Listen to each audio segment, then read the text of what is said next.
Right, so without further ado, the first thing we're going to do is we're going to start on the tort, because that gets made in two parts. The first part you must do the day before, and being the smarty pants that I think I am, I thought I would circumnavigate that and do it on the same day, and it wasn't the same, so Mum was right, you've got to do it the day before. Yes, sorry, yeah. Right, so the first thing we need to do is get our tins ready.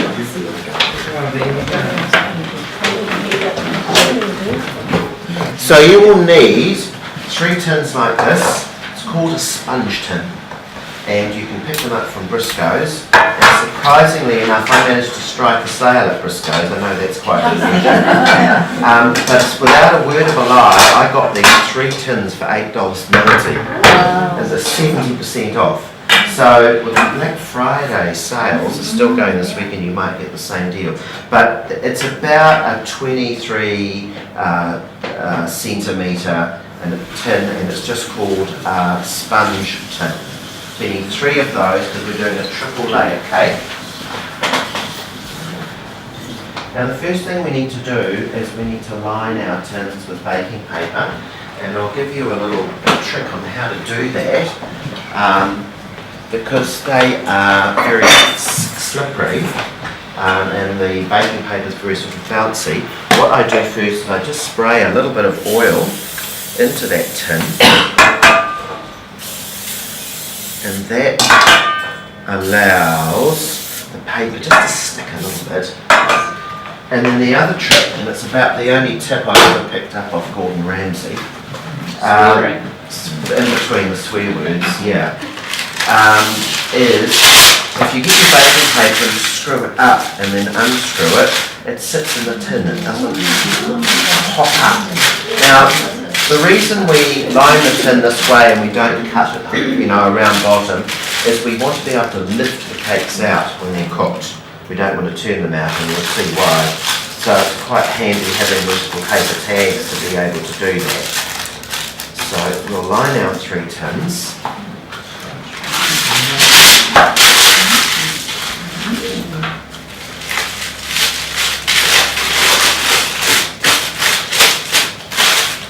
And then in my KitchenAid over there, I have got my 170 grams of butter and a cup of sugar. Now I always use caster sugar when I'm baking, because if you're creaming butter and sugar, it creams faster.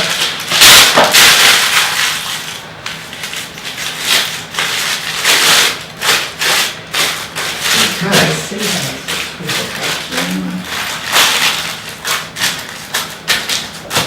Done. Right, mouthful of coffee. And then we'll go over here to the KitchenAid. So, the person here, I normally have one of those clear plastic ponchos for the person that sits here, but the person that's sitting there stayed at home with it on, so I'll carefully look, I'll screen you like that from the flying caster sugar. So we're just going to cream our butter and sugar together over here. Right, then I'm going to add my 4 egg yolks, and we're going to keep the egg whites for the topping of the cake. So just add one at a time.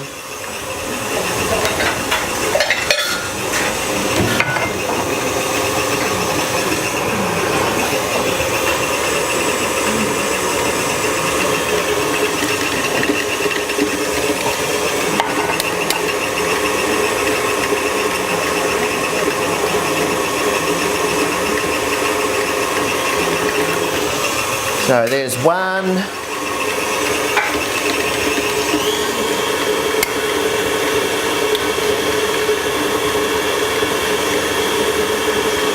2,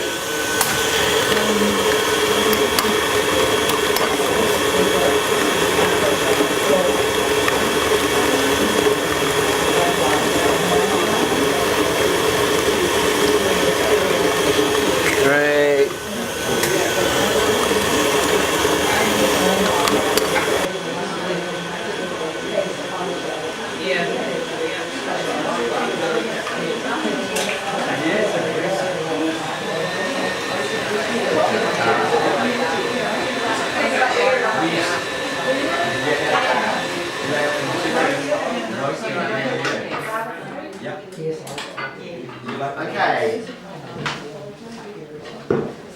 These yolks these eggs are incredibly yellow. So we'll just scrape that off. So you didn't have a problem with them splitting, With what splitting? When I put the eggs in, often things start splitting. But that doesn't matter. That Christmas cake recipe that I'm going to post online, it does that. You put the eggs into it uses 250 grams of butter and 250 grams of brown sugar, and you cream that. Then you start adding the eggs, and oh, it looks dreadful. But when you put the dry ingredients in, it comes right again. So I wouldn't worry about it. I always put a tablespoon of flour with each egg. Okay. Oh, that's a good idea. That's a very good idea. Okay, so what we're going to do now, so we've got our butter and our sugar and our eggs.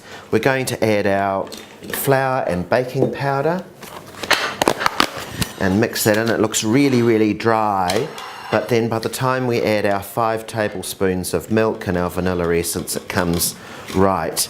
Now, the best way to get this cake into the tins is by hand, just pushing it in with your hands, and just flour your hands and push it in, and that is by far the best way of doing it. And that's a fabulous job that Jude does for me. Now, the other thing I'm going to do now is turn my grill plate on and get that going. So, just mix this in by hand. Someone asked me yesterday, why don't I just leave it on the machine? But I don't know, when I start adding things to butter and sugar and so forth, I'd quite like to do it by hand because you've got more sort of control and you can look at it and feel it, and I just think it's better. So now I'll just show you. So it's quite crumbly at this stage. Now I'm going to add my vanilla essence. So we put that in, and then my 5 tablespoons of milk. Isn't it good? And it pours beautifully. A friend gave it to me. Got a friend who owns a gallery, an art gallery in Cambridge, Heritage Gallery, Sandra. She always gives you nice presents out of the shop. Okay, so just mix that through. And now we've got it's a shortcake. So, it's very retro dessert, this, and I'm sure it probably, as I said, Mum's made it all my life, and I guess I can remember back to probably about 1971, I guess, and yeah, all my life she's made this, so I guess it's a real sort of 60s, 70s type cake. So I'm just going to divide the mixture up into the tins, and then I'll give it to Jude to sort out, and I just stack it in the fridge with a plate between each one, so it doesn't take all the room up in your fridge.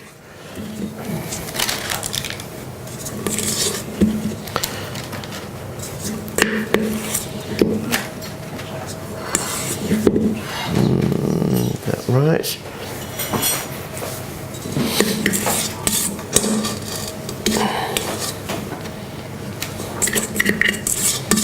Okay, that'll do, I think. Oh, maybe a bit more on that one over there. Right, so we just need to get this bowl washed because we need to do the topping now. Thanks, Jude. And I'll take these over, and I will bring some over that we made earlier that are already done.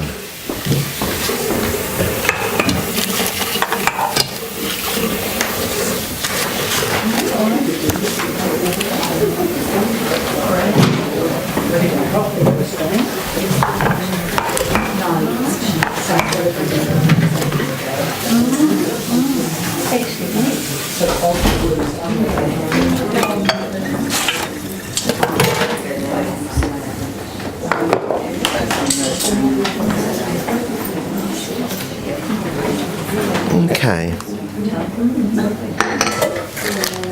Let's push them down a bit.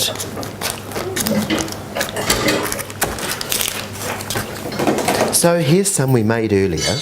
the miracles of television. It's already been done. So what I'm going to do now is I'm going to beat the 4 egg whites until stiff. Not stiff like you're making a pavlova, but firm.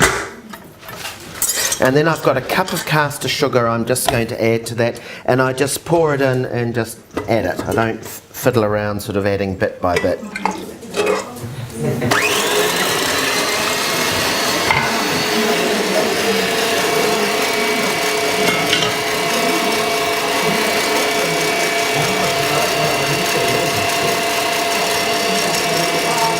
make sure your bowl's cold when you're beating the egg whites? Well, it's room temperature. Yeah, I don't think I do it in a hot bowl. The main thing is to make sure it's got no grease in it.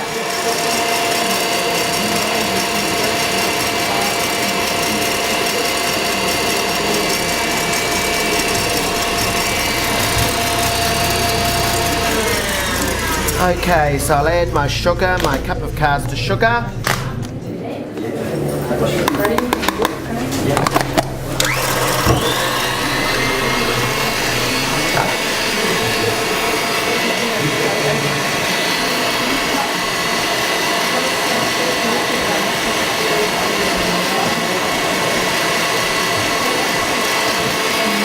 You missed a really important bit. What's that?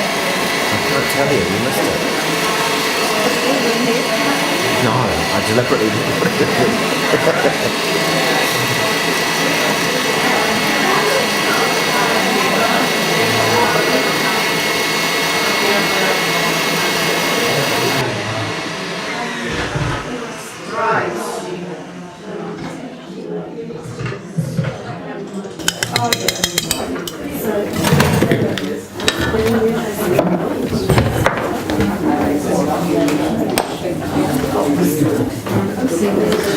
Okay, so now we've got our egg mixture.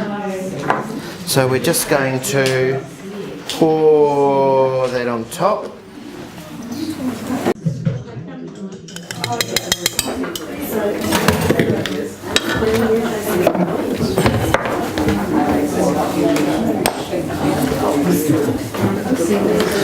Okay, so now we've got our egg mixture.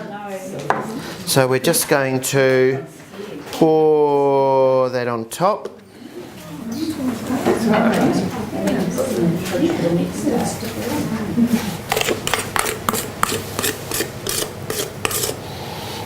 So trying to make it even. So I'm filling this with berries. So I've got ranui berries, but you don't know what a ranui berry is. It's a cross between a boysenberry and a blackberry. Oh, they are divine. And strawberries. But when Mum used to do this, or does it, because she still does it, she always puts drained crushed pineapple in the cream. And it is yum. Or else she'll chop up tinned apricots. That will be the other one she's done.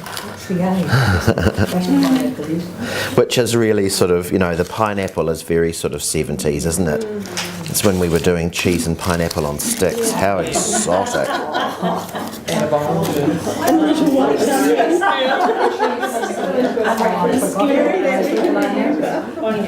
Very sophisticated.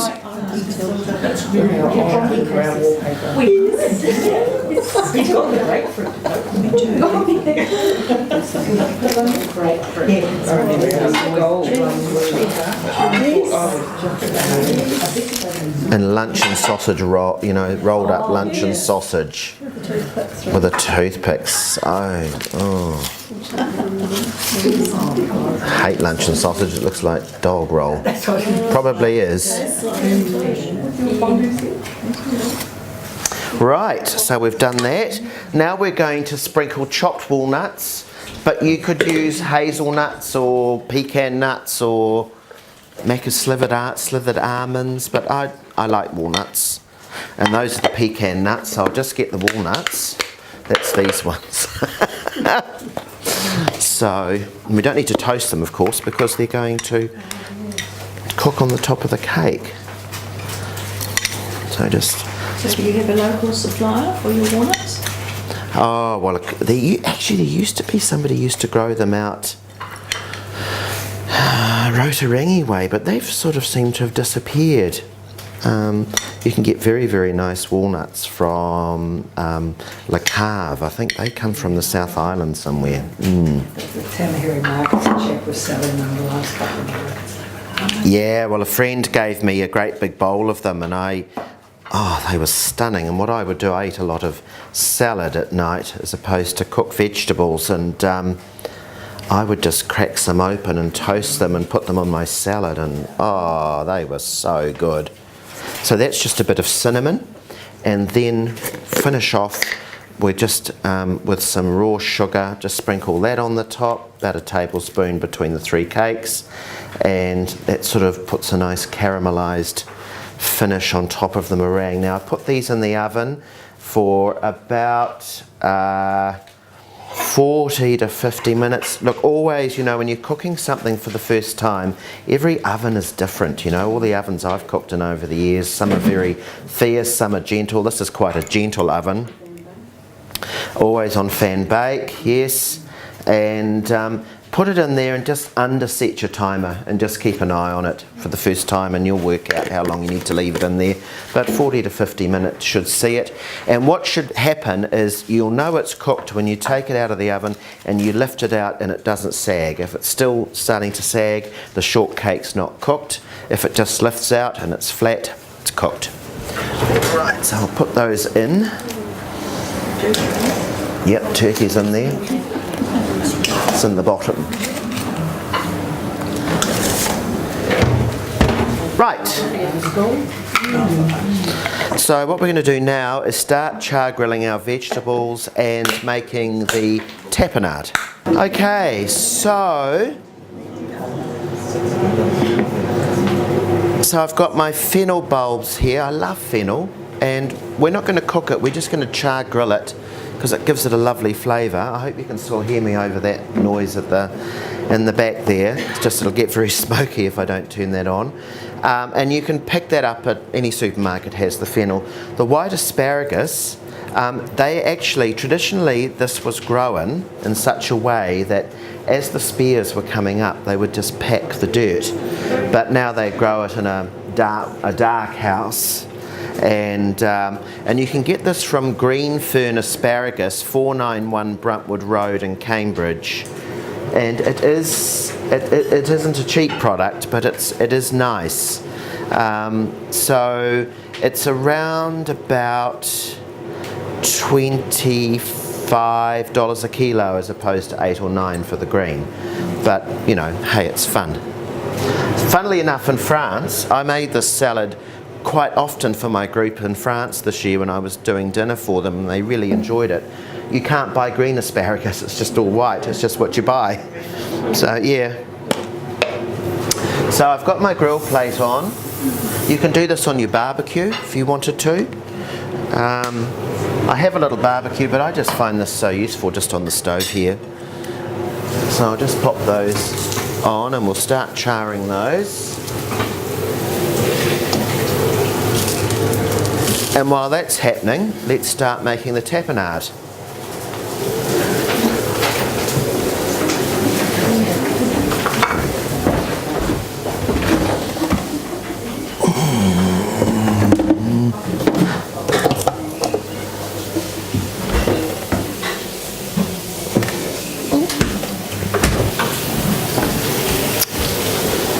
Right, so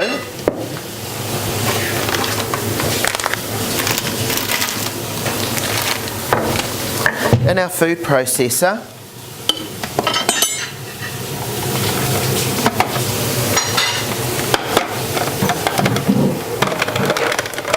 I'll get it open, there we go. Okay, so I'm going to use artichoke hearts, which you can just buy in the supermarket. When we were with Peter, we just bought all the stuff in the market. You get the heart. I've got artichoke squash. Oh, look. How do you get the heart? I've got some over here which I bought. They also sell those at the asparagus farm. You steam them. The whole thing. Steam the whole thing, and then you eat the petals, or yes, either you just dip them in melted butter with some pepper or in hollandaise or aioli, and then you're left with the heart in the centre. Yeah. But of course these are marinated, but there's no reason why you couldn't marinate yours. And then when you get the jar open, got it open.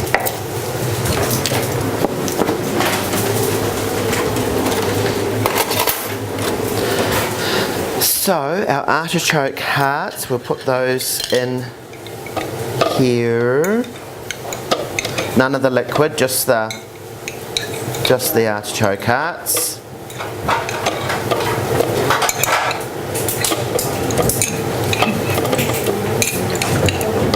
I love these. Yum. And then some olives. These are great. You find these where you'll find all the olives in the supermarket, and they're semi-dry, so they're not swimming in liquid, and it's just a handy size packet. You'll use all of these, so you haven't got them kicking around in your fridge. Crespo, and they're a couple of bucks a packet, and they are the best olives.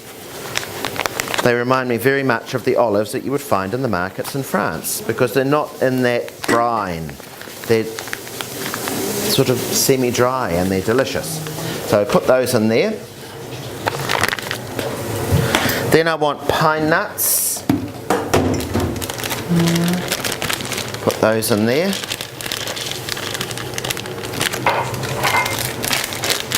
They're expensive little beasts.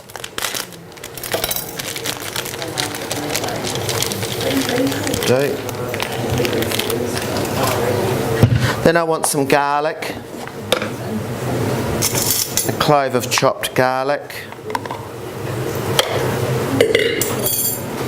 a bit strong, fresh thyme, which we have here out of the garden, and it's nice and tender, so we can just put the whole thing in there. I love thyme, it's one of my favourite herbs.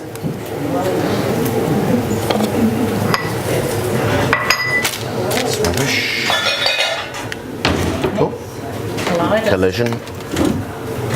Lemon juice. Excuse me, I'll just reach over you. Some pepper and olive oil.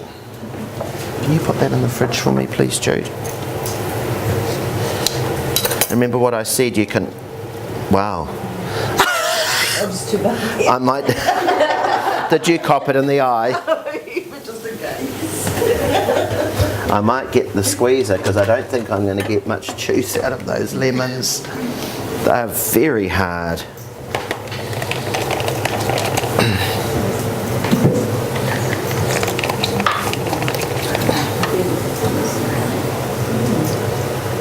Not more than that. Now when I put this on the machine, I don't sort of switch the machine on and walk away. I pulse it because I like this to be quite chunky and have a nice texture. So lemon juice, that'll do. Pour in some olive oil. You can pour it in as it's beating, but I just put in a glug of olive oil like so. And that's done, so I shall pulse that.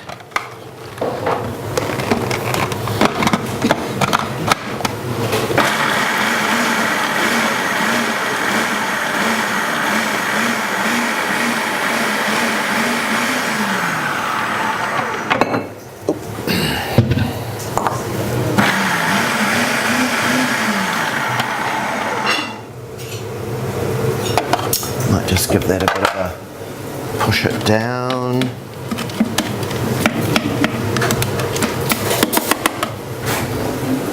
Well, hang on to that.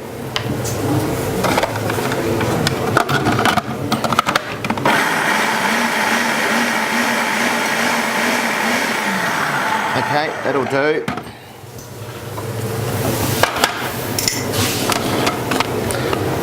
Just put some pepper in there. Mix it round, it's very easy. And I just need to turn these because I think they're charring nicely. Do you have a drawer like this with everything in it? And you can't find a thing?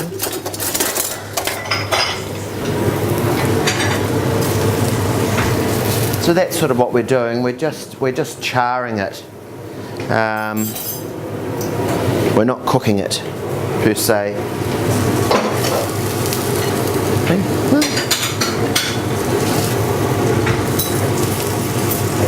You're putting it on balloon by seam.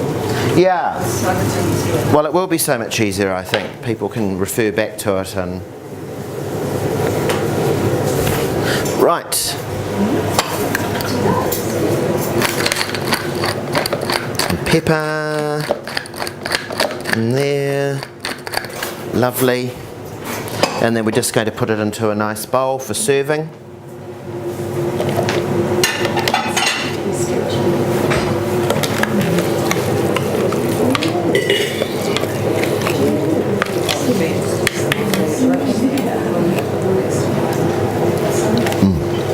Yum. I love it.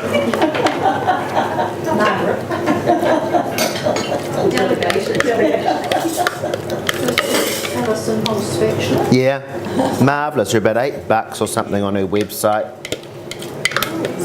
Poor lady. Yeah, they do. I've had these for probably 10 years.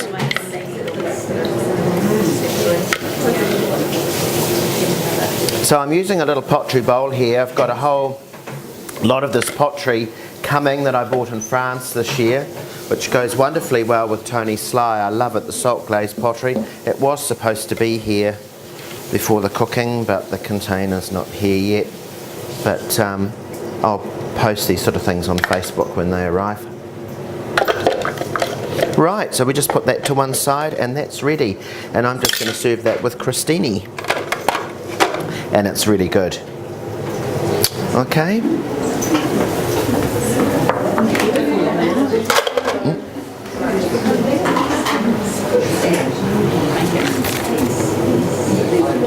Right, we'll do the cornbread next. No, we won't. We'll take the turkey out of the oven. So you can have a look. And I will tell you how to cook the perfect turkey.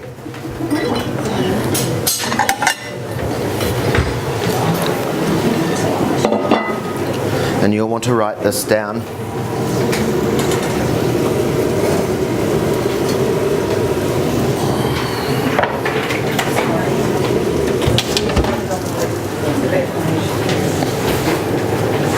Now, this is a good little tip for cooking a turkey, and I've cooked turkey this way. I learnt this trick when I lived in England, which is over 30 years ago, and that is to cook your turkey under a piece of calico or cotton cloth soaked in 1/4 pound of melted butter.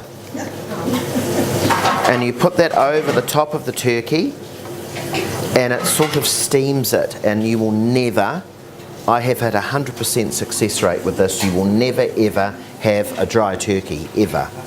You don't get the brine in. No, nothing. It's such a good trick.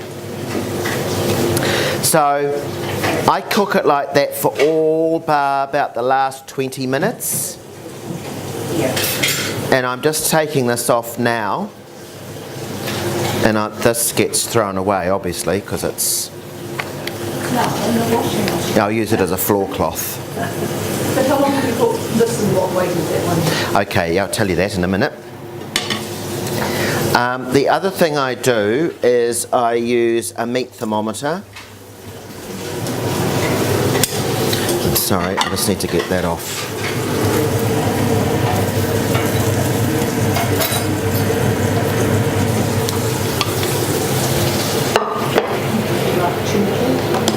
And now we'll put the asparagus on.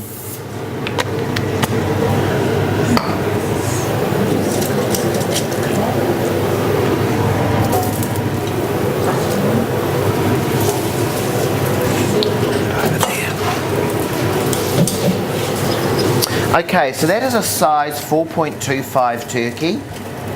And the turkeys I'm buying from Countdown in Ruakura, and 4.25 kg turkey, and they say on the chart on the wall there that this will feed, I think it said 18 or 19 people, which would be right, you know, served with all the other things that go with it, because there's a lot of meat on a turkey.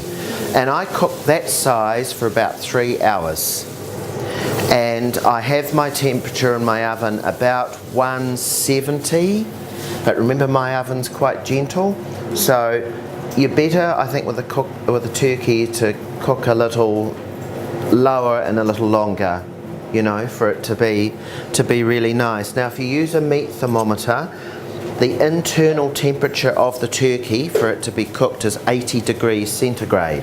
So always push it into the thickest part of the turkey.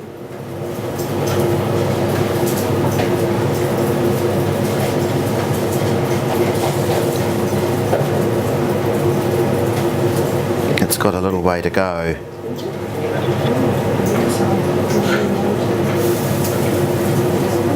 So I've taken the cloth off, now it's going to go back into the oven and it's going to finish browning, and it'll be done. With the stuffing that I'm going to make shortly, I put the stuffing in that end and that end. Okay. About anything you're roasting. You could really. But don't you want the crackle on a loin of pork? Yeah, but you get that out. No, you really. If you're going to crackle, you're better to crackle with pork at the beginning, and then, yeah. Unless you're going to peel it off and put it under the grill. Yeah. But honestly, interesting. Somebody talking about brining. I'll get this back in the oven because I've got into a bit of brining, particularly with chicken. It's fantastic. Yeah, chicken breast. It's the one tip that I picked up off MasterChef this year, because I don't really like that program, but I did watch it here and there. Always when Nigella was on there, or Maggie Beer. I love those two. Love those two ladies. It's about the only time I watch it. And yeah, brining chicken breasts. Wow, what a difference it makes to them.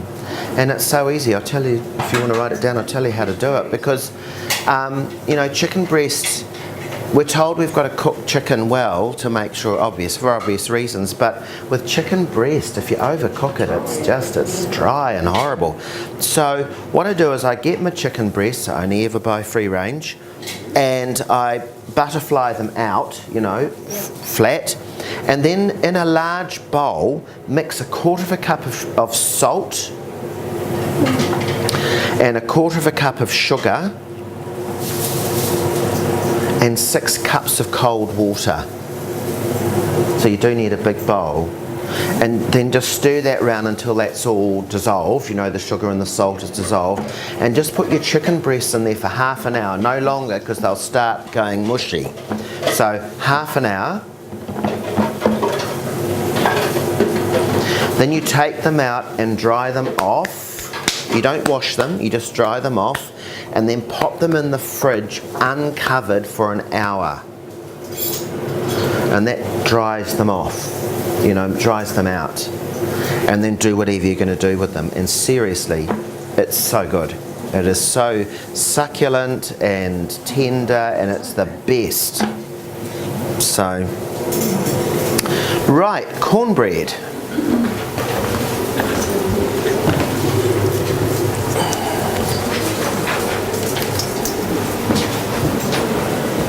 This is really delicious. I'm enjoying this, and the size turkey that we're cooking takes about 3/4 of the cornbread, so you're going to have a piece left over. And Jude's neighbour has, because Jude's been taking home the leftover cornbread, her neighbour's been toasting it with cheese under the grill, and really, really good. So in my bowl here I have got a cup of polenta, so that's my corn, a cup of flour, a couple of teaspoons of baking powder, my sugar and my salt. And this is very, very quick and easy to make. And to that I'm going to add an egg. Jude's melting some butter for me, so melted butter and milk. And normally you'd cook it in a loaf tin, but because of what I'm doing, I cook it in a flatter dish like this, complete with broken handle. So I'll just turn the asparagus. Thanks, Jude.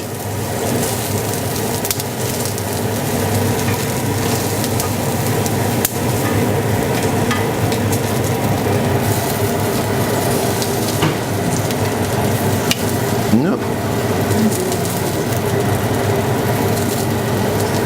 Right, so I've got my egg, my butter, and a cup of milk. And that's it, mix it up. It's quite a wet mixture.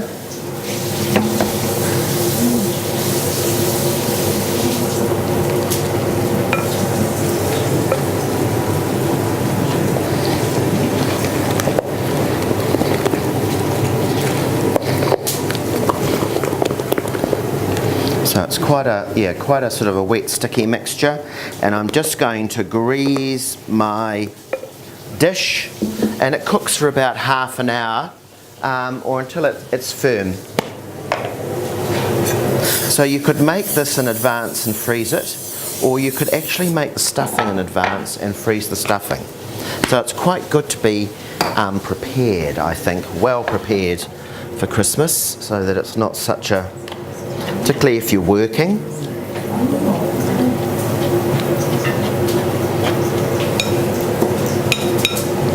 So this into the dish.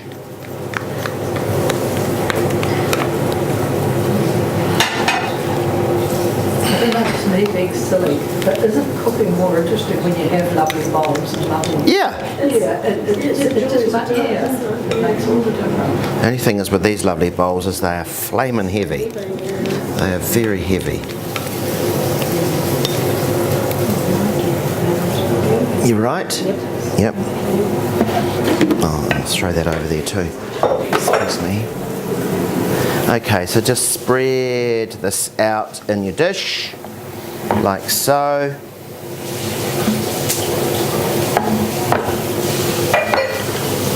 And then I'll just pop it in the bottom of my oven next to the turkey and forget about it. Not literally, but...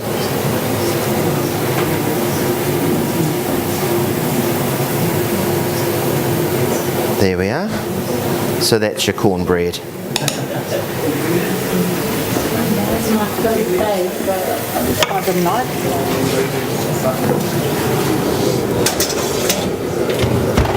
Righty-ho.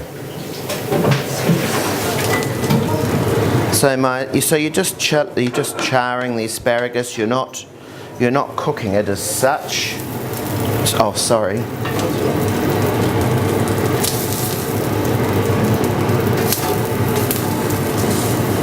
This will probably be hilarious, honestly, when the when the guys put up the video from the home show, because I was in the demonstration kitchen at the home show for Samsung, and Ren and Raj came and filmed it, and it's so funny to watch. Well, I think it is.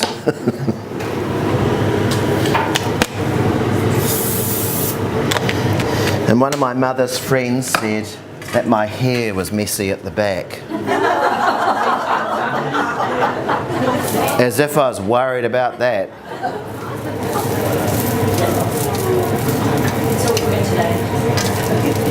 Is it all good? Yeah. Oh, I put so much spray in it, it should be.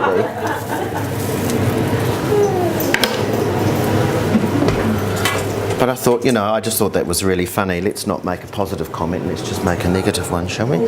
Right. And she'll probably watch this and she'll know who she is. Make sure you don't edit that bit out, because I want her to see that. Righty-ho. Next, the stuffing. Okay, so I find a high-sided pan like that is really good for doing this sort of thing, because if you look in your recipe, you'll see I say, turn it into a bowl and da-da-da-da-da. If you've got a high-sided pan like that, you actually don't need to do that. You can make the whole thing in the pan, which is brilliant.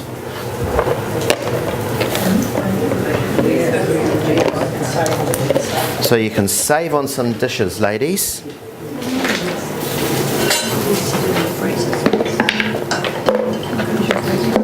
Right, so the first thing we're going to do is saute some onions.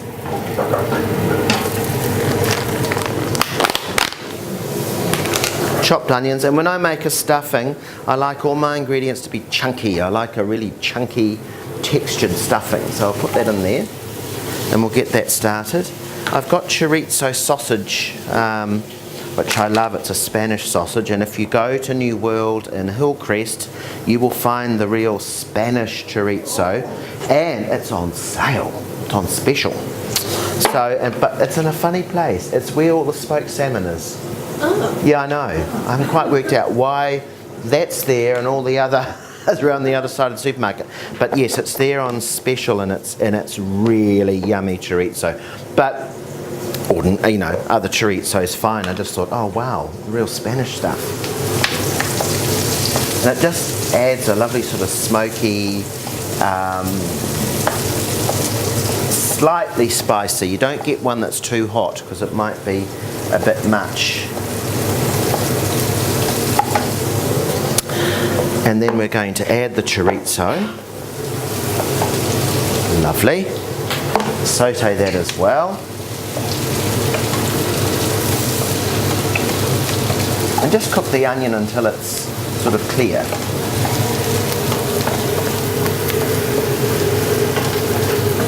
Jude, can I have cornbread from out the back, please? The other ingredients that I'm going to put in here is garlic. I've got my pecan nuts, and I've got dried mango. I love this stuff. I can just eat it. When I'm chopping it up, I have to... It's for the stuffing, Wayne. Here we are. I'll give those to you. It's just so good. So here's our finished cornbread. It looks like that, you see.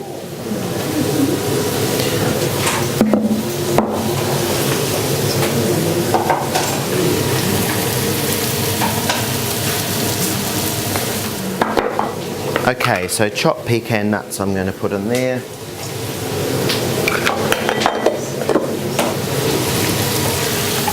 And garlic. I should have put that in first. Never mind. Put the garlic in there because that has to cook. Never put your garlic in too early because it burns. Often burns faster than the onion and other things that you're using. Wow, that's strong, that container. Yes. Yeah. So I'll add my mango, my chopped mango.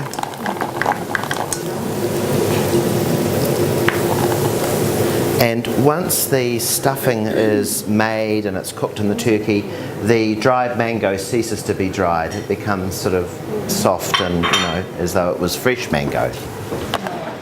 Just take the asparagus off, that's done.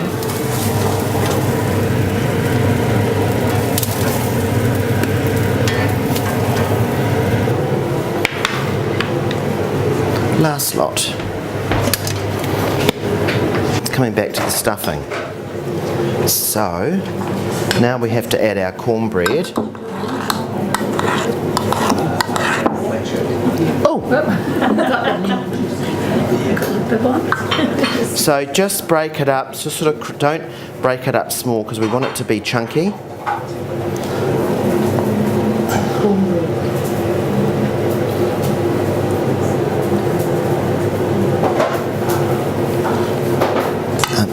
You can have that, you know, you can have that bit if you want. It's just at the back behind you. If you're feeling a bit peckish, it's just down there. Oh look, if I was doing this and nobody was here, I'd be down there. No, Basil. Yeah, Basil would come and clear that up for me.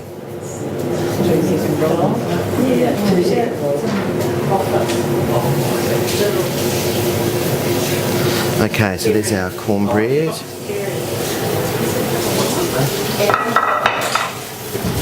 Jude? You said you used about 2/3 of that. 3/4. Could I have the flat spoon, please? So just some pepper. Don't put any salt in there because there's enough in the sausage and the bread. And my herb for this is oregano. So, which is well washed.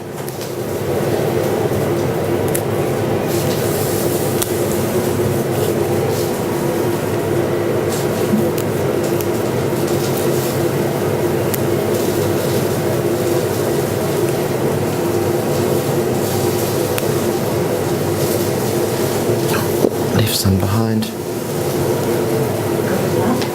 Yeah, there'll be enough. By the time I've done all these classes, my herbs will be exhausted, I will say.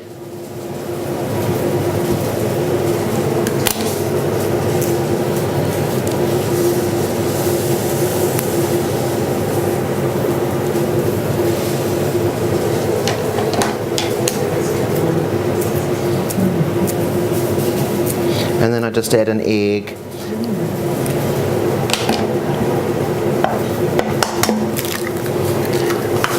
And I find, this was such a good find, $2 shop. It's a rice spoon.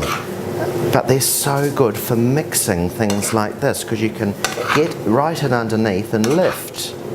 So go to the $2 shop and get yourself a rice spoon. Because it's a very, I need to actually go and buy another one because just would be handy to have two, I think. They're just brilliant. And they're also, you know, when you've got to fold meringues and, you know, beaten egg white into something, because it's so wide but thin, and it's brilliant for doing that too. So it's quite a loose stuffing.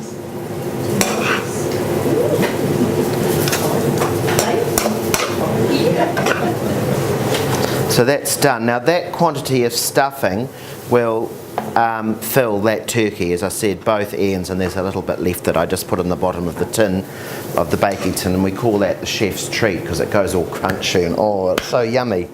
So Jude and I usually eat that. And it's at this stage I could either use it for stuffing my bird or I could put it in the freezer. And I think, obviously for chicken this is going to be perfect, but I think a boned loin of pork would be quite nice with that. Right. So I will put this into here.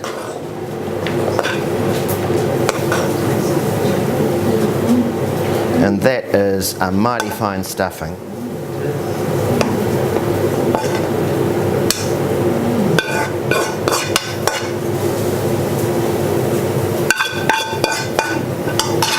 Done.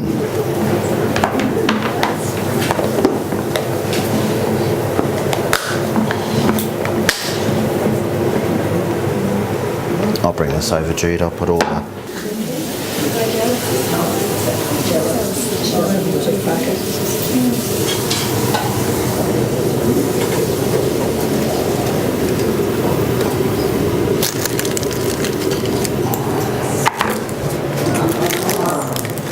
Yep, they're done.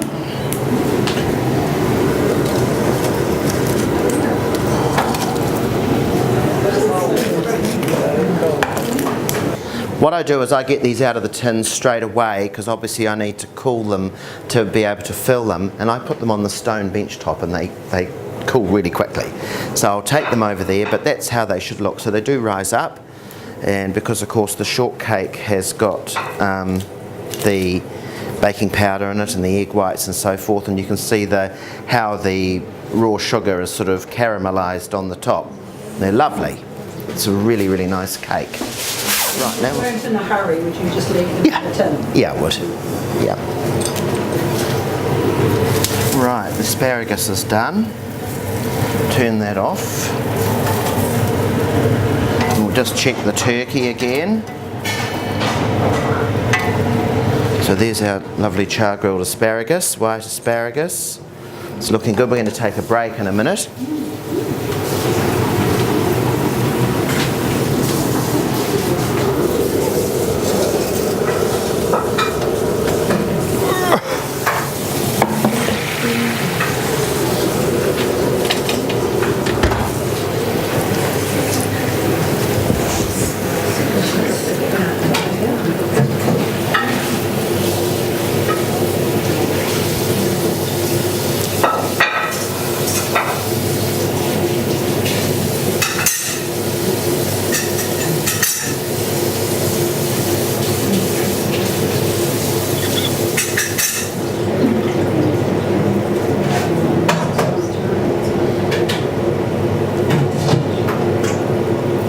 And I'm just going to give it 10 more minutes.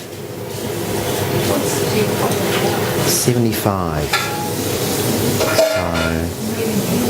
So, almost there.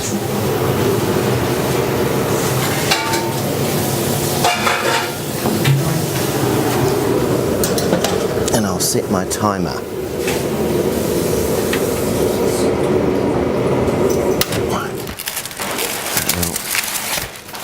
Bring that out, and I'll make the pastry for the mince pies now while that's doing that. So everything's out of the oven at this stage apart from the cornbread. I'll just check that. That should be, yep, cornbread is done. So that's done, so we'll put that there just to cool. Right, so mince pies. Christmas mince pies, they're famous, these pies, and I know some of you who have been to the classes over the years will know the recipe and made them. I know Karen's made dozens of them over the years. Right, so in my bowl here I'm going to put 500 grams of flour and 175 grams of icing sugar into my food processor. And I'm going to add 375 grams of butter. And hang on to your bowl because we're going to... I do the butter and the flour and the sugar in the food processor, and I do the rest by hand. Okay, so that's 200, so I need another 175. Should be about right. Okay, so I've got my butter, which I'm going to put into my food processor over here.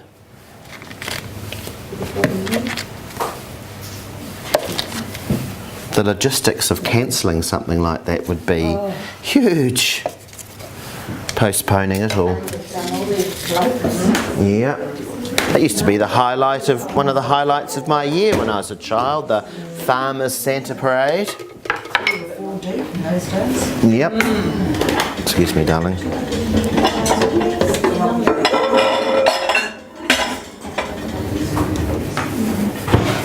Right, so I'll put that on.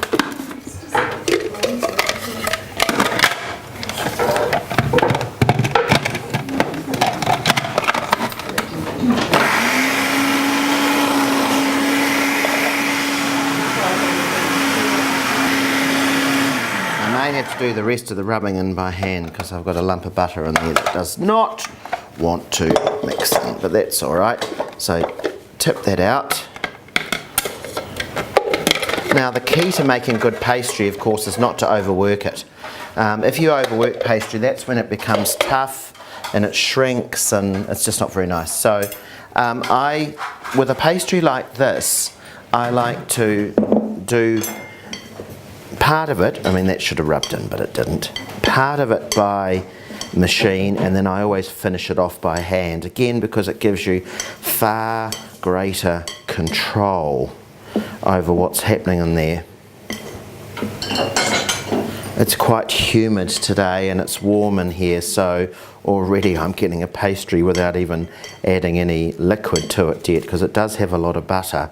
So with this pastry, you once you've made it, if you want to make your mince pies straight away, you need to put your pastry aside for half an hour just to let it rest. But this pastry freezes extremely well, and I have to say that this particular recipe for sweet pastry is my go-to sweet pastry, whether I'm making an apple pie or a fruit flan or anything like that. It is the best pastry. So now I'm going to add the zest of an orange.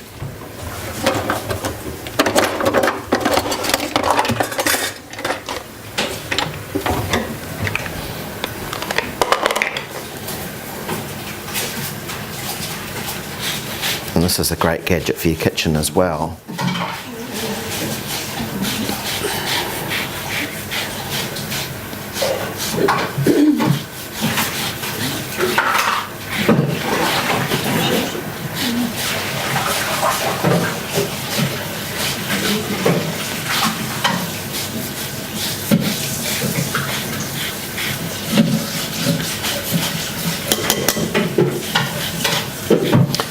zest of an orange, and always mix your pastry with a knife. And I find this old bone-handled, Granny's old bone-handled knife is the best way to mix pastry. So we need the juice of the orange as well, but I caution you not to just go and pour the whole thing in.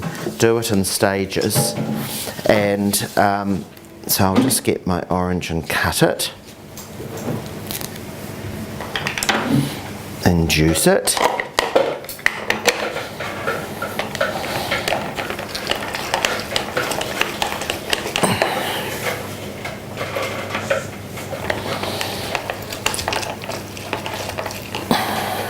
So, and just pour some of the juice in and start mixing it through.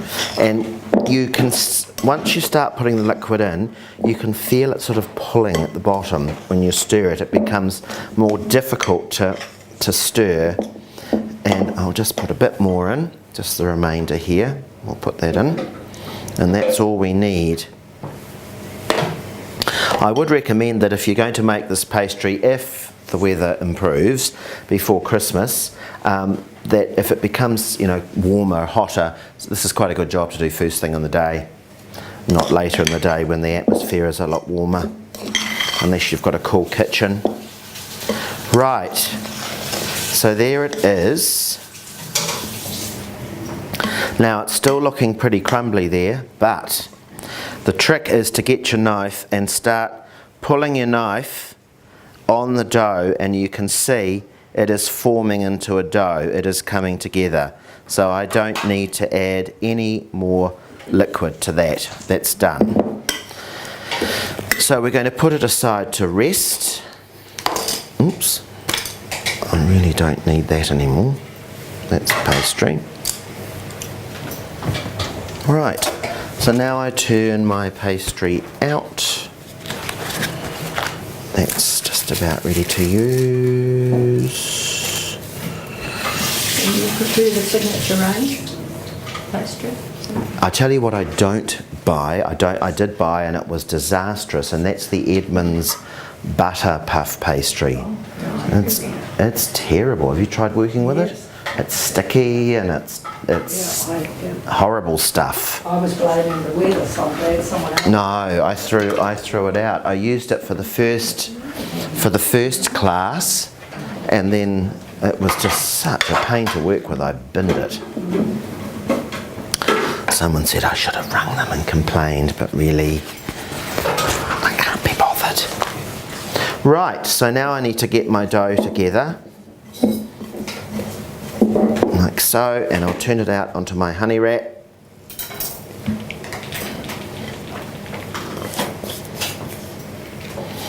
Like so. And if you weren't there and I wasn't being filmed, I'd lick my fingers. Oh yeah, oh sorry, yes, that one's fine. And if you're going to freeze it or put it in the fridge, my advice to you is to bring your whatever you're wrapping it up in up, like so, and then push it down so that it's the same thickness, and it will either defrost or soften from the fridge evenly. So we'll pop that in the fridge, and that's our orange pastry. Sorry. You can just use cling film. We try not to. Wicked stuff. Not good for the environment. What do we do now, Jude? Should we do the cake? Should we do the cake? We'll put the cake together now. Okay, right, so we need to whip some cream. I'm going to put the potatoes on now, actually, because we really are. We'll have them out by midday, Jude.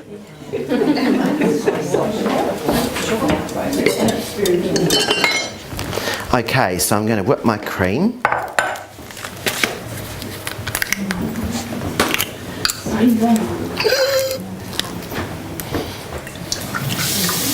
And I'll just get the plastic poncho for Karen so she doesn't get splattered by cream. No, I'll put my hand up.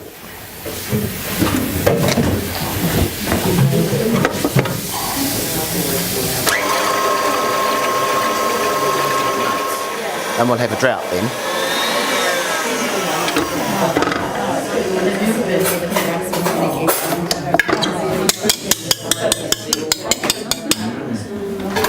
Right, whipped cream.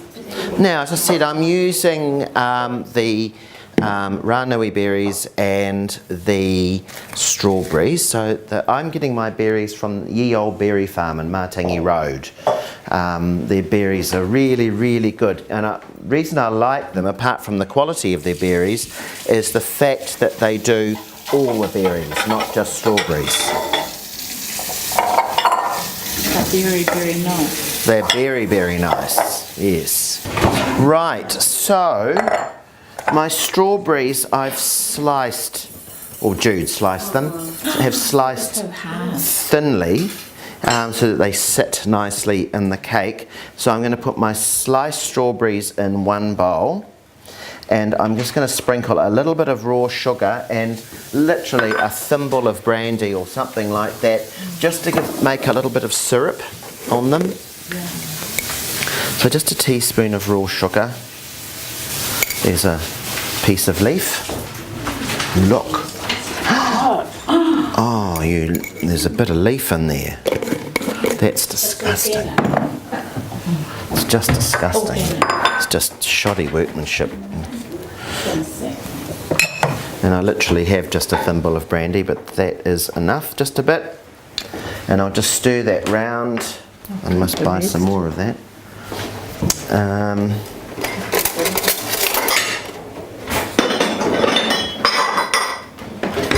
Thank you. So just stir that round. And it just glazes the strawberries and makes them shiny. And then with the ranui berries, which is a cross between a boysenberry and a blackberry, and they're so sweet, they are divine. That's what they look like. Okay, and they're really Sorry, blackberry and boysenberry. Oh God. You're big fan. I know. They're so good. Love them. So I put those in there.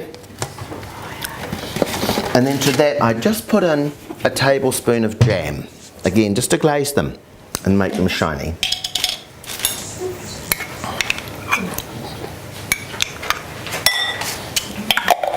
So do you find it's good to do jam on one fruit and the brandy on the other fruit rather than mixing the brandy and the jam and throwing it all together? Yeah. You're going to ask me why, aren't you? I don't know. Just what I do. You could just Yeah, of course you could. Yeah. And you could use raspberries, boysenberries, blackberries, ranui berries, loganberries, blueberries, I guess. You definitely would. You could use a different alcohol as well. Yeah, you could, yeah. A bit of Cointreau or something. Yeah. You definitely, if you were going to do blueberries, you definitely would need to glaze those because they're pretty flat. And see, it just makes the berries shiny. And they're such beautiful berries. Right, so there's that. Now I need to put the cake together. Right, so we get the first cake.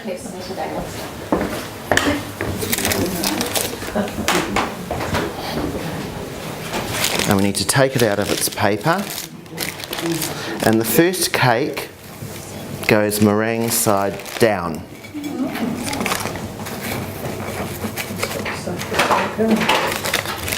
And I'll give that to Jude.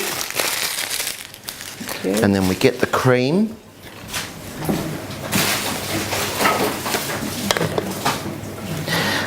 The biggest challenge is cutting this. But some days it cuts quite well, other days not so well, but I mean, whatever. It's just how it is. It was suggested that maybe it depended on the atmosphere as far as humidity, I don't know. Yesterday it cut quite well. But it still tastes the same and people are still going to go, wow. So now the strawberries, we put those on the first layer. I'll move those out of the way for now. So can you still eat Christmas dinner after all this? I certainly won't be eating this. Don't know what I'm going to have for Christmas dinner this year. Lamb crossed my mind. I haven't had lamb for a long time.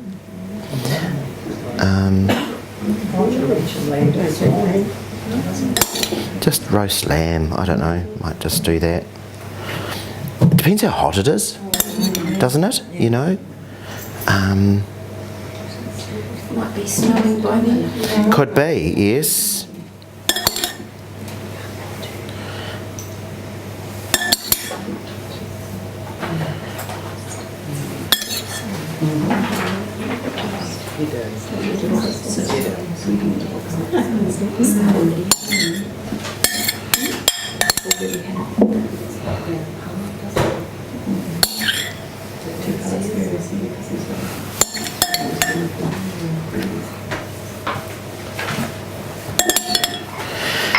Okay, so that's the first layer. Oop.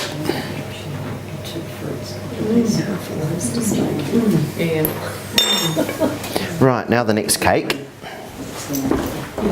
Thanks, Jude.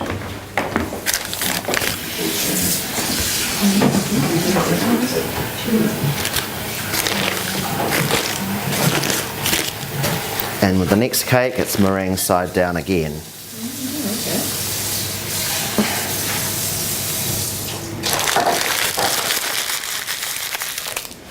Thank you. Then cream.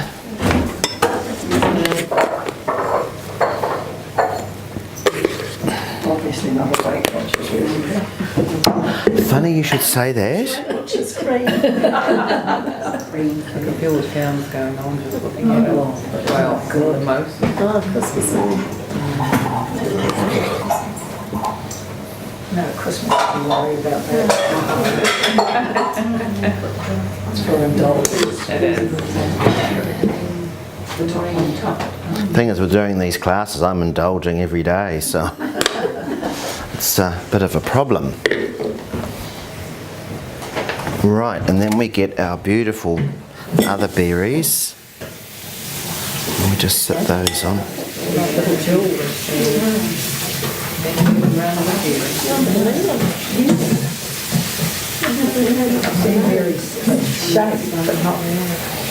When I think of Ranui, I think of the place in West Auckland. Whether they were growing out there somewhere, could have been.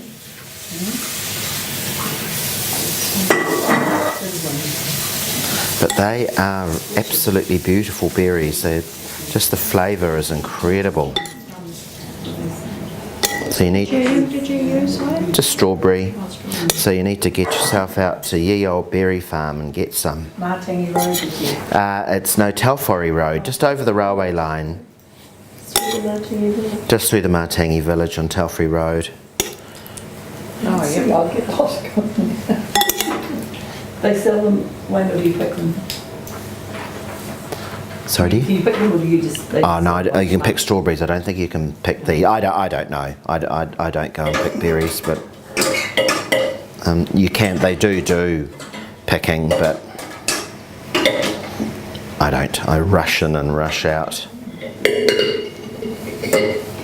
So I'm getting the berries there and the potatoes. Right, I'll just wash my fingers and bring the third cake over. And then the third cake,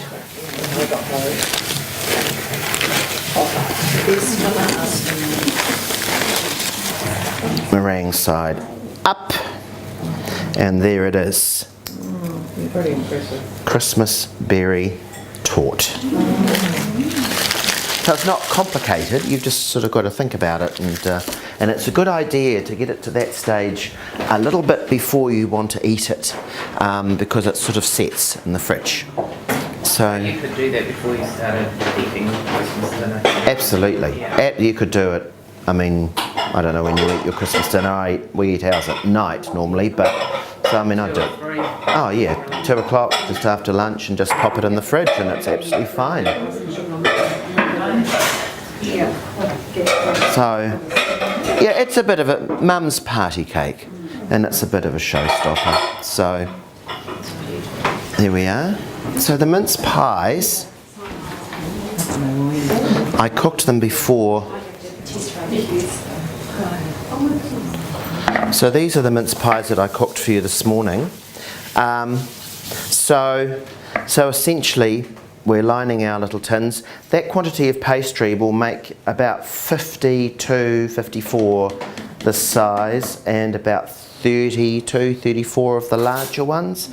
And so we're basically just lining our tins with pastry. I roll it out. You find you do need to use a fair bit of flour because it's quite a sticky pastry. Cut them out, line them. Fruit mince and then cream cheese on the top of the fruit mince. And that's in your recipe. And that's what sort of makes them doubly rich. And then I just milk the tops and slap them down. You don't need to pinch them together or anything like that. They just seal when they cook. Make a little incision on the top and brush them with milk, and I put a sprinkle of a mixture of cinnamon and caster sugar on the top just to give them a little bit of glaze, and they are yummy. So I'm using a standard fruit mince, but of course there's now the berry fruit mince you can buy, and I think there's an apricot and almond one as well if you're not keen on raisins. So yeah, so those are the mince pies. Can I ask a question, Wayne? I've seen this recipe. Have you cut it out now, or do you not add sugar to the cream cheese anymore? No, I don't add sugar to the cream cheese. No, I don't think it's necessary. Because I know you used to. I used to, and I thought, nah, we'll cut that out. I mean, you know, I'm trying to cut back on the sugar somewhere. Right, now we'll make the tarte de soleil. So using the ready rolled pastry, flaky puff pastry. I made this for the French class that I had a few months ago, and it was really, really popular, and I thought I can't just leave that recipe there, I've got to use it again. So that's what I'm doing. So get your ready rolled pastry and just roll it out a little bit flatter. And it's just so much easier to do it between the plastic that they give you.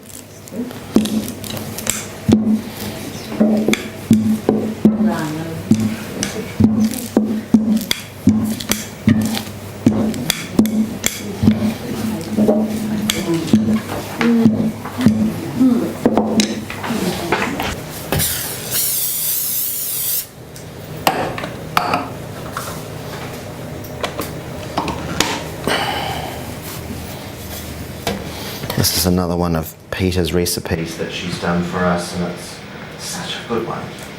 Okay.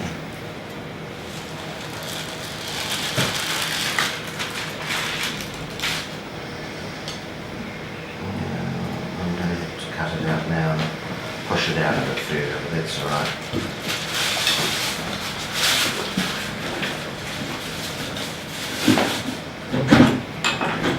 Following the recipe, you'll see I'm digressing from the recipe a wee bit, but it's a case of do as I say, not what I do.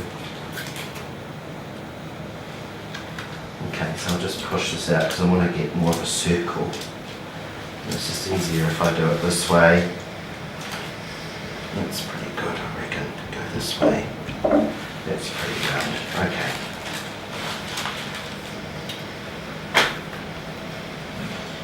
Right, now I'm using a commercial tapenade. You could use the tapenade that we made before if you wanted to, or else you could use pesto or something like that. The thing is not to use anything that's too wet, so that's why a tapenade or a pesto is quite good, because it's not too sort of wet and sloppy. Somebody suggested they could do a bit of chutney, but I think that would be sort of too wet. So put this on all to bar a centimetre or so from the edge of the pastry.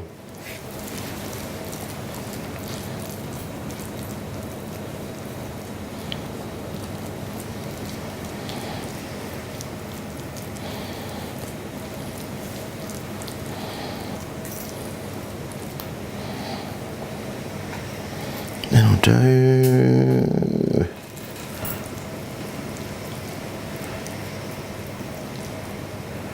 Okay, then I'll give that to Jude. Thanks, Jude. And then I'm going to put some grated cheese. I've just got grated Colby, but you could use Gruyere or Parmesan, again a drier cheese. I wouldn't be using anything like Camembert or Brie. It would be too sort of sloppy when it cooks.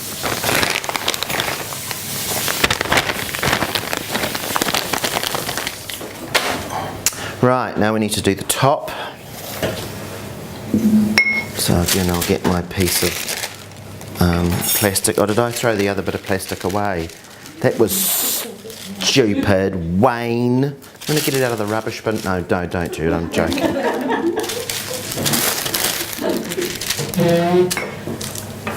That'll be right. So we just roll this out a bit further. Hopefully it won't stick to the bench.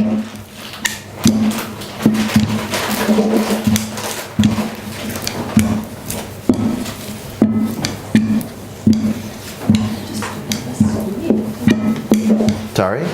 No, you can't, because you'll see why in a minute. Look, I've got ears like a... Is it like a hawk? I made her say that. Are you getting her into trouble? She's such a nice lady too. How can you do that? Because the sun's not square. It's not flat. Isn't it? Okay.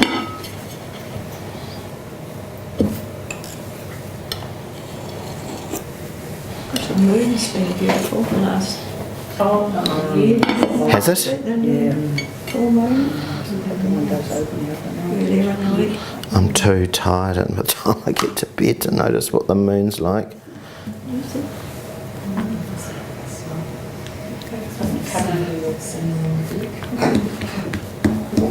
Okay, so I've got some egg wash here. So I'm just going to egg wash the edge of my pastry.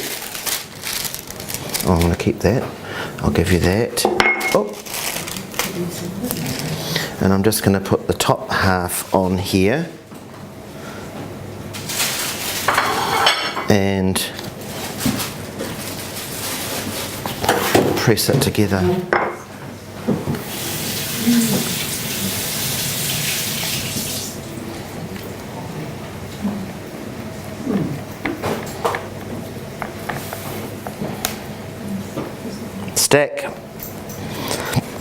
Stick, you beast. Right, now I need a glass.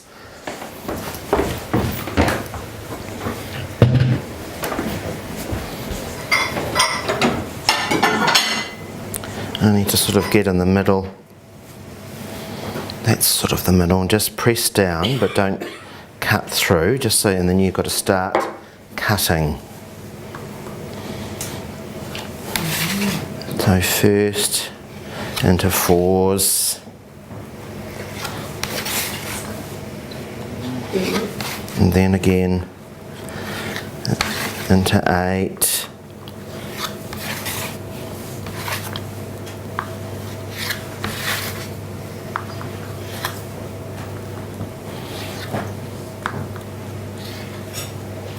Oops, that's been tricky.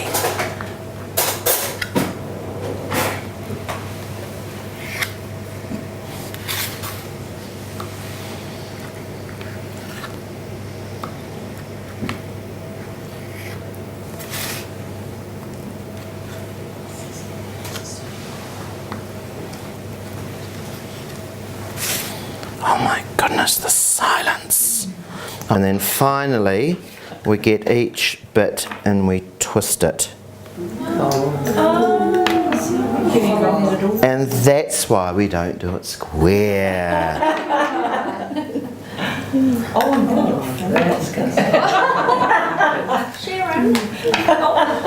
As well as the pudding you're on there. That's easy. This is easy. This is not hard.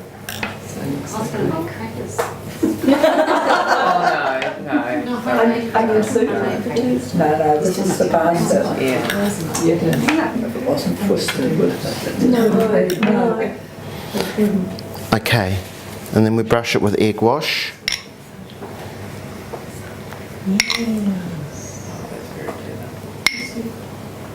It's from the south of France, this recipe, and as I say, it was Peter who I first saw do it, and I thought that's really cool, and then I thought it's such a good thing to have for a drinks party.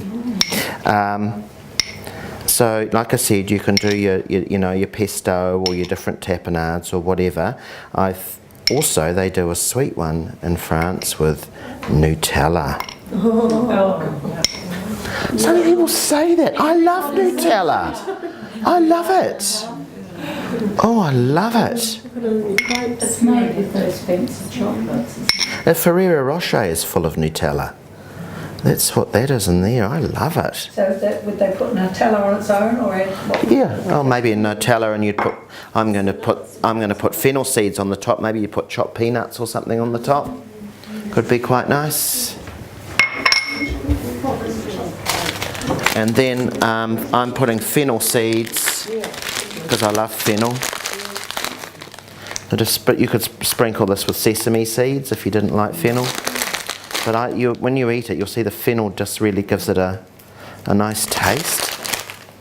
So fennel seeds, and then in the oven. And that's it. So that is easy. There's nothing to, and the ingredients are really readily available, and it's great. I like it very much. It's something you could do from your store garden. Pretty much. Nothing too out of the way there. No, we don't tell people. So we've got a pack here today. It's really difficult to do. I want them to be impressed. Yes. Right, now we need to put the salad together, and we're kind of done. Okay, salad. Let's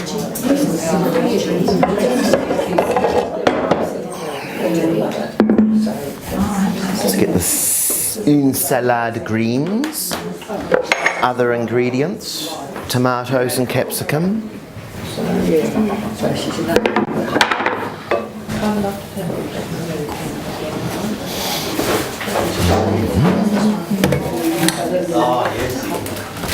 And the tomatoes and capsicum. Rob just bought a turkey. Oh, I've counted the legs on that turkey, so just, I'll know if there's one missing. Right.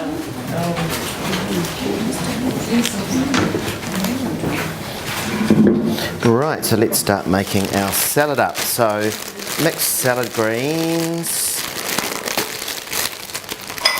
These ones are good. It's just called mixed salad. I really like this mix because it's got all sorts of nice lettuces and not just those mesclun-y things that sort of break down so quickly.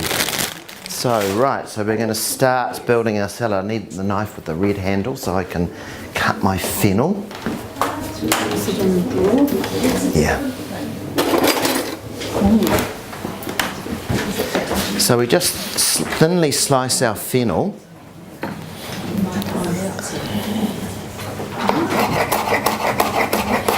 If you're like me, I like making a bit of coleslaw sometimes. I like a good coleslaw. And just to make it a bit different, just slice some raw fennel into it. It's really nice.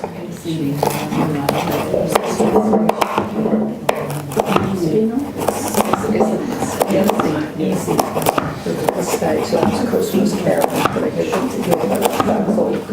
So you come round to pick with Amanda and I cut the top off my finger. She ended up like at a hospital. This Christmas that we made finger all lovely. Okay, so a couple of heads of fennel.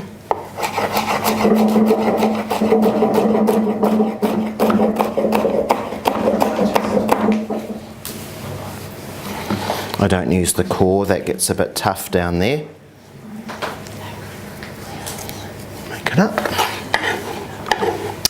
Then in this bowl, so you've got that sort of smoky, aniseedy aroma coming from there. So in this bowl I've got cherry tomatoes and yellow capsicum, so I'm just going to put some of that in.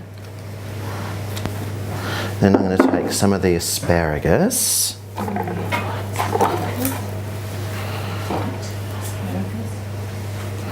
Just chop that in half. And then just sort of mix this through a bit. Like so. Then we take some more of the salad greens and we do another layer. And then that just means that everybody sort of gets a share. No one misses out. Might do a bit more.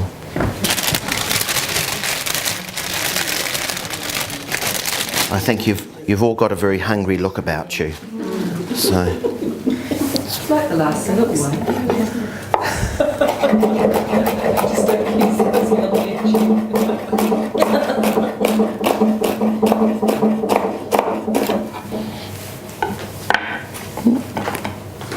so break the fennel up.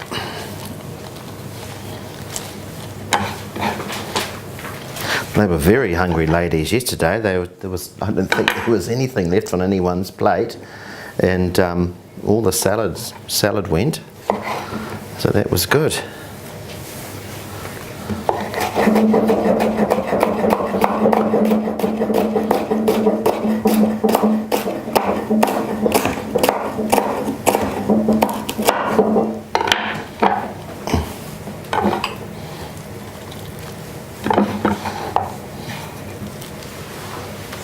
Asparagus.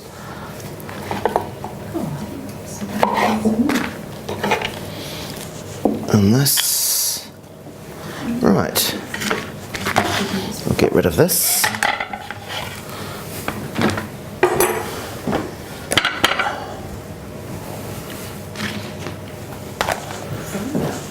Oh my lord, is that what that is? I've forgotten what it was. Sort of wet sun. I was out on Friday and it was good. Friday was beautiful. So again, we just mix this through. And then we need to dress it. This is quite a healthy salad.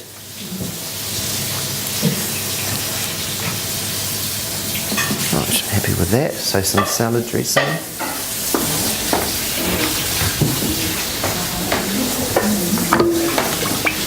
Wayne's secret vinaigrette. I can't tell you what's in it. Yes, I can. No, I can. So when I make a vinaigrette, I do a 3-to-1 ratio. So that's 3 parts oil, 1 part vinegar. So I'd make some up. So I'd do 300 mils of olive oil and 100 mils of vinegar, white wine, red wine, vinegar, balsamic, whatever you're wanting to use. I've used red wine vinegar for this one. And then I add a good 2 tablespoons of mustard. And I'm using it's a French mustard, and it's mustard with green peppercorn. But you know, a good heap tablespoons, not just skimpy. And then I would add about a half a teaspoon of salt and a half a teaspoon of sugar and just shake it up. And that is a good vinaigrette. And always keep your vinaigrette in your pantry, not in your fridge.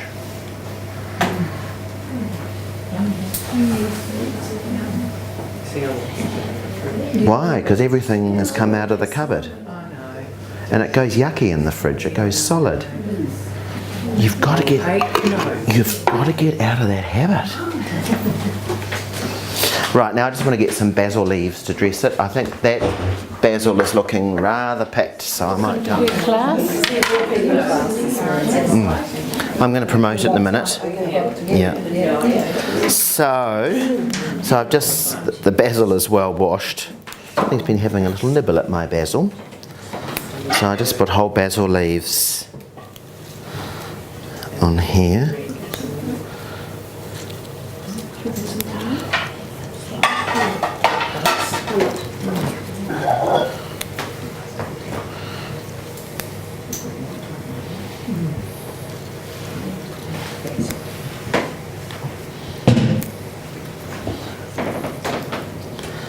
I must have made this, at least I must have made this 2 or 3 times, Jude, for our dinner when we were in France. Yeah. Yeah.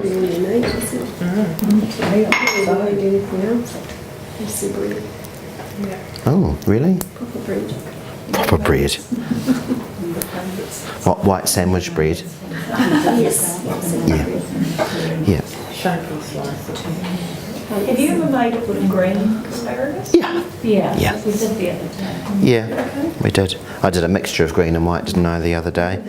But the white asparagus is sort of a bit of a novelty thing, really. Yeah, it's just a bit different. But absolutely, with green asparagus, no problem at all. So there you are. So there is the salad. So you can take a good shot of this when they leave the room. And the Domino's pizzas are coming soon. So I've ordered you ham and pineapple. I thought you'd probably that would sort of cater to everyone's taste. And it's Christmassy. It's ham.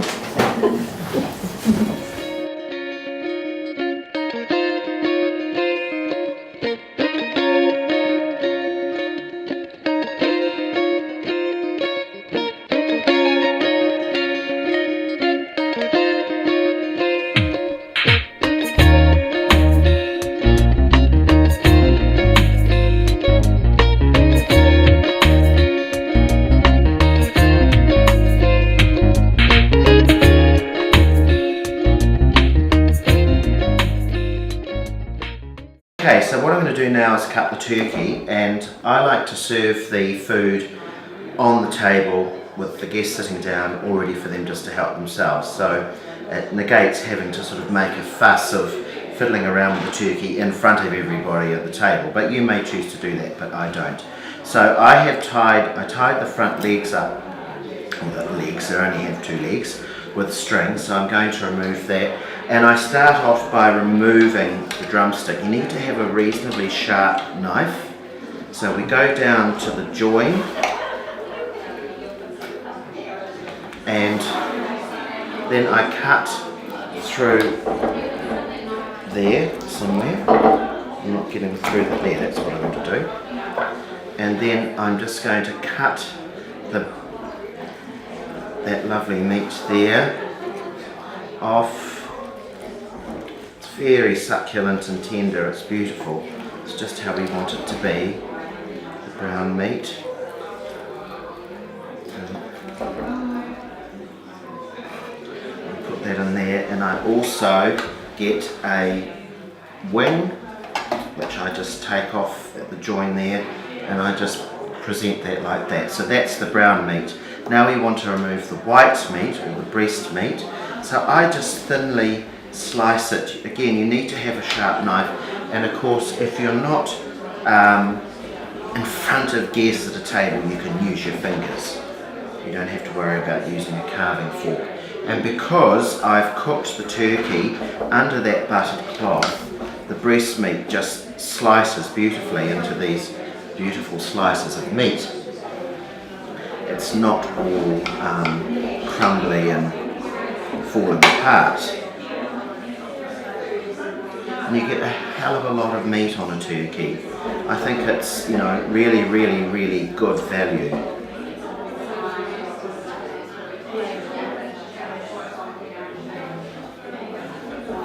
This keeps coming and coming and coming.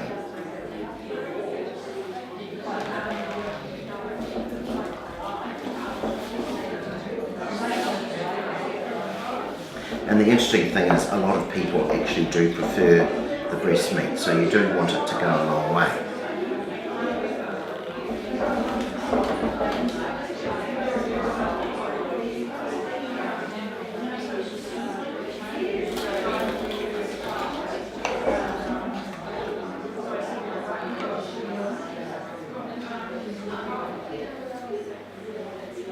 Okay. Some little bits down there, I'll just tuck there. Somebody will eat those, they'll enjoy those. And this bit here, and there's still a bit in there that I can get. I can just get my knife down and just getting it away from the bones. Okay. And then what I do is I just get a dish. Action again. So I like to put the stuffing, I just take it out and break it up a wee bit, and your guests can just help themselves to the stuffing. And again, there's plenty of stuffing for everybody in there, because it's a large cavity to fill. And I just do that and pop that on the side, and then that's ready to go to the table. And that's it.